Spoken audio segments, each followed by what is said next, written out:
ప్రొద్దుటూరు అమ్మవారిశాల గాలి గోపురం పైకి వచ్చాము. వాళ్ళ ఇది లాస్ట్, ఇంకా మొత్తం ఊరంతా కనపడుతుంది ఇక్కడ నుండి.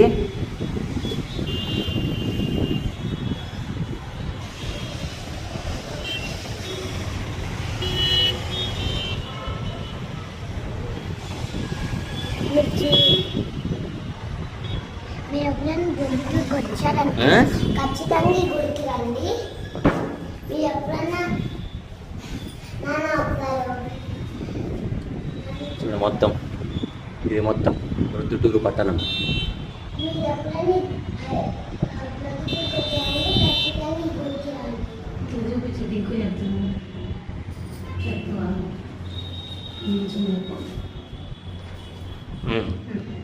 మీరు ఎప్పుడైనా ప్రొద్దుటూరుకు వచ్చారంటే ఖచ్చితంగా గుడికి రండి.